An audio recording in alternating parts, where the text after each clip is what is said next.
Hello everyone, this is Red Chaos. I'm here reviewing My Hero Academia Season 4, Episode 14. This is a major one, at least it seems more like a recap episode.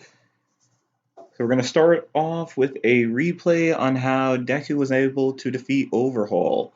Basically shows a replay of the fight, in a sense of, or at least the ending of the fight, where it shows Deku finally getting that last punch over Overhaul. The one main thing that is changed is the fact that it does show Deku throwing Overhaul right over the city using that same judo throw that he's been constantly using. So it really shows of how no matter how advanced Deku gets as far as his powers is concerned, he will still continue to use that throw over and over again. Alright, before we get to what happens after the opening, I do have to mention that Deku and All Might, they seem to react to One for All in a vastly different way. One of the big things I noticed was that Deku in this 100% One for All form, he had red skin, he had blue eyes, and yes, All Might has blue eyes, but All Might also has naturally blue eyes all the time, while All Might was just much, much, much larger in his regular form. They both do have lightning. I see more lightning specifically on Deku.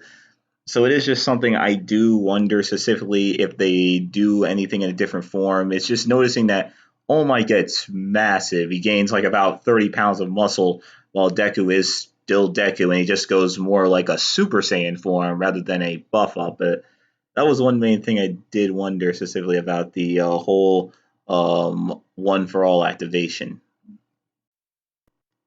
So post opening, one of Overhaul's henchmen is wondering of how he's losing. He's thinking that he feels that it's impossible, that how he would basically always win a fight, and how he did everything to preserve the name of the Yakuza. But he does sense that if he is going to lose, he will continue his plan and basically be able to move the drug across basically all of Japan, it seems as though. And he also decides later to kill Eraser until he's stopped by Sun Eater. Now we're back to the aftermath of the fight, where Deku is checking up on Ari until a problem arises. Deku is no longer fighting and is no longer injuring himself faster than Ari can basically revive him. And well, Ari's quirk is still on, and it now is starting to kill Deku. And now we see a flashback. Of all times where your main character is dying, you go back to a flashback of the villain he just defeated. An odd choice there. Well, they do go back. It is a small flashback, but it goes back to how Overhaul's aggressive nature and how his actions actually went against his adopted father's command of not attacking random people, all in the name of the Yakuza. But in his final sense, he's able to move his arm and tries to crush Deku with it. What ends up happening instead is his arm ends up getting reset, and it turns him back into the form that he was before the fusion happened. He's out of that massive giant form and now back to normal. He flies back upwards, and Uraraka actually comes running in to restrain him while screaming about some random martial arts. I guess it's a technique. I'm surprised she had to really go out there and say anything as the man is unconscious. But that's Uraraka for you. But she does end up restraining him. So he has been defeated and is going to be heading off to jail soon. And now we finally leave to go back to Deku dying. Yes. Finally, he is dying, and most of the cast is there, but seems very helpless. They don't really know of what the heck's going on, but they clearly know that this guy is in pain. Probably finally gets the idea to wake up Eraser, and Eraser gets there and saves his life. Something a bit odd about the whole Froppy and Eraser thing was how I guess the lack of urgency is a odd one. If all she does is really lift up his head and he basically was able to stop Ari's powers, but I'm guessing to them they probably did not know the actual real danger that Deku was truly in at that point, since I don't think anyone else, maybe outside of maybe Deku and possibly Racer, really knows about what Ari can really do and what that means. Because I just feel like as if they knew what Ari's quirk was. I'm pretty sure Froppy isn't just being very calm about it. She would probably be shaking him, saying, Deku will die in about 20 seconds if you do not stop this girl. And now we go on and move on to a montage after Deku is saved. And this basically shows the heroes are injured. They're basically getting wheeled out by the police. Shows a lot of villains getting tied up. They're essentially off to get arrested. And some of the main things that goes on here is that, for one, the League of Villains, they are able to escape. It shows Toga essentially sneaking in the back, being able to escape the crime scene right before the cops come in and take everybody. Ari is fine. Looks like she has a fever. And the major one here is Night Eye is not doing well. He's clearly dying. And you could definitely see is when he's on that hospital bed, he has a massive stab wound by one of the spikes that Overhaul gave him during the fight. But as Night Eye is off to the hospital, Deku does get to speak with him, and he is saying how Deku does want to say, hey, you need to talk with All Might since maybe your future prediction was wrong. And Night Eye is very happy at Deku essentially saying that, yes, you were able to stop the pass, and he is specifically wondering on how he did it. He's kind of in awe of Deku at this point. Next, we're off to the Overhaul alert, as Overhaul is now headed off to prison. But it seems like the League of Villains aren't having any of that. They want to get a little bit of revenge, and they also want to see if he still has any of those bullets with him. So as the cop car is sending him off to prison, the League of Villains is actually on a truck following them. Or it seems as if instead that it was a truck that basically got ahead so they couldn't get ahead of them. But they do catch up to him. They actually start trying to attack the police vehicle, but it is stopped by a hero, a sand hero named Snatch, but he's not going to be there long as the League of Villains is able to defeat him. He seems pretty strong, but unfortunately it is a 3-on-1 fight, and he's just not able to win that fight. And then finally they get on to Overhaul to catch their revenge. Afterwards, the League of Villains finally get their revenge on Overhaul. What ends up happening as Shigaraki finally just starts talking to him. It's a great scene as one of the villains, the one that lost his arm, finally gets his revenge by placing his arm on a bit. Seems like he places his arm in one of those small marbles. Afterwards, Shigaraki takes the bullets that he's been working on for years and essentially just uses it for himself. And then finally, he cuts off his second arm.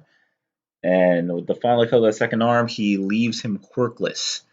His dream is essentially dead, and finally his quirk is too, where he can no longer use his ability to, let's say, escape prison or anything like that, or basically try to restart.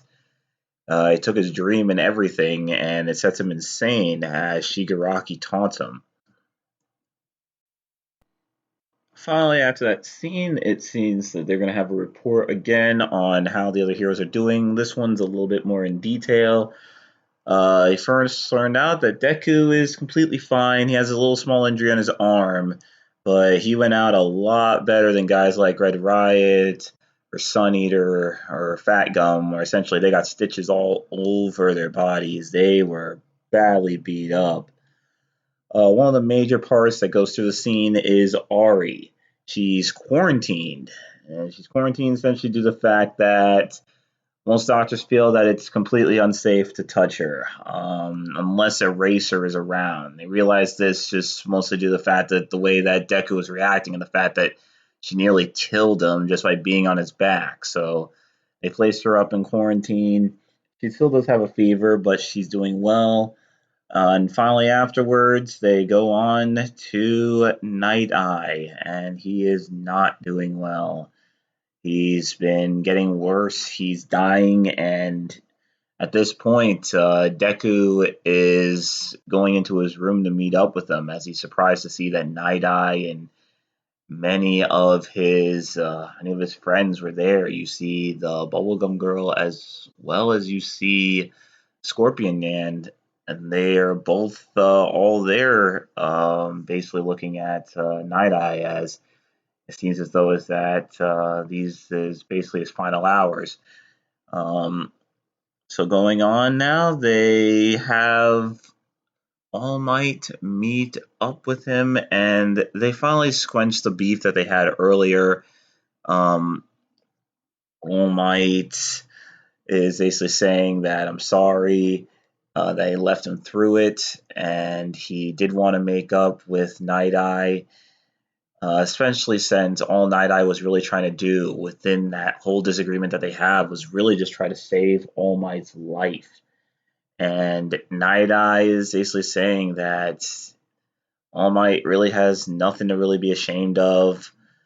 That the disagreement of him keeping fighting was something that he wanted to do, and Night Eye also knows of how he was a little bit wrong in trying to save the future himself, and basically no longer supporting All Might as he thought his predictions were absolute when Deku proved that they were wrong, that someone could actually go through.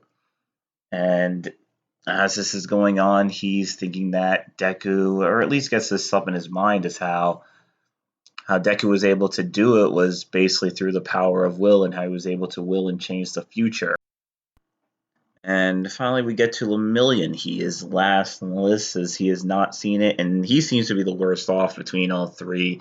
I mean, and that would make sense as All Might would probably see him as a disciple. He wasn't there from the very beginning, and Deku basically met this guy maybe about 2 or 3 weeks ago. It was close, but it wasn't that close as the main hero to him. But Lemillion was someone that was teaching him for years. And you see him throughout some of the earlier scenes as well, fighting through nurses just to see this guy in his final moments.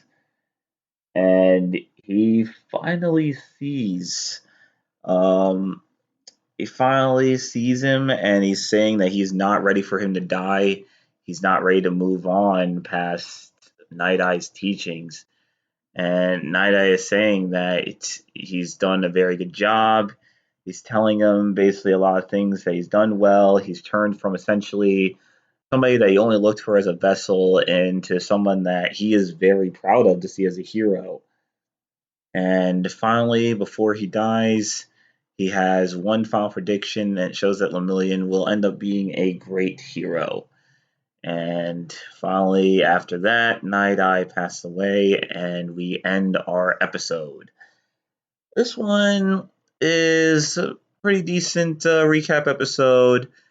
I would say that the MVP of the episode was Shigaraki. Shigaraki seems to be the only person, at least in this episode, that brings the plot around. This definitely was more of a recovery episode or recap episode to bring down and basically say, hey, this is what happened, and this is how we're going to transition from one area or one part of the season to the next. We're going to move on from action and move on to whatever is going on next. As far as the worst character, I'm going to say Twice. You barely know that he's in, but it's just kind of odd with him without his mask that he's just completely kind of lost it.